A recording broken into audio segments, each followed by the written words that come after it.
white to play and win.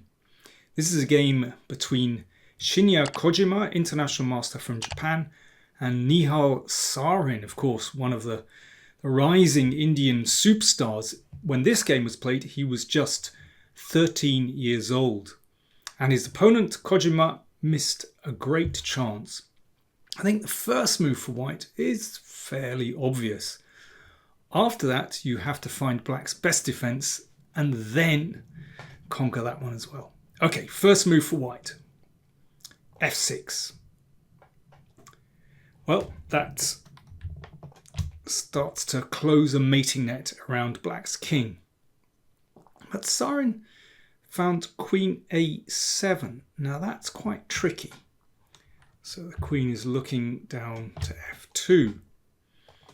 Okay, now what's your move for white? There are several tempting moves here, but only one of them finishes off black.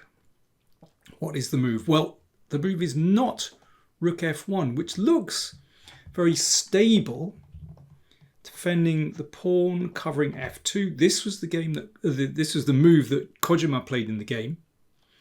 But after queen a5, Nihal survived. Well, more than survived. This queen is able to swing across the board. Let's see what happened. Queen e3 wants to get into h6, then king h7. A check. The king came up the board. White took on d6. Then rook d8. The queen got pushed to a poor square. That threatens f7. But after king g6, actually, well, these pieces simply don't coordinate. And black's king is quite safe on g6. And now the counterattack starts. Queen e5. Attacking e2. Also looking down this diagonal. Rook d2.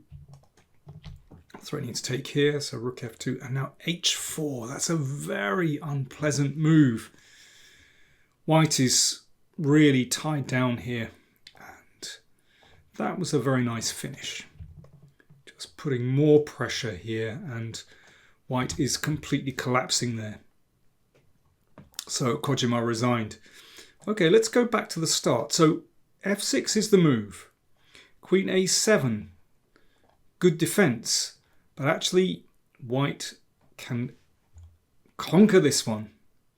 Okay, what do you play? That's the move. Rook c5 not only blocks the queen along the diagonal, but actually prevents that defense with queen a5 as well. And there is no way out. So, for example, after pawn takes rook, queen e3, threatening check and mate. And if king h7, queen g5 anyway, threatening mate, rook here, and queen h5, checkmate. Let's go back. So after rook c5, well, what can black do? So, I mean, this is the threat. This is also a threat. Okay, what if rook d8? Rook e d8. Well, actually, rook g5, king f8, black kind of survives there for a bit. But queen e3 is the move. This is decisive. It's possible to give up the queen, but queen h6 finishes the game. So there really is absolutely no defense after rook c5. Incidentally, it has to be rook 6 c5. If you play rook 1 c5, this does not have the same effect.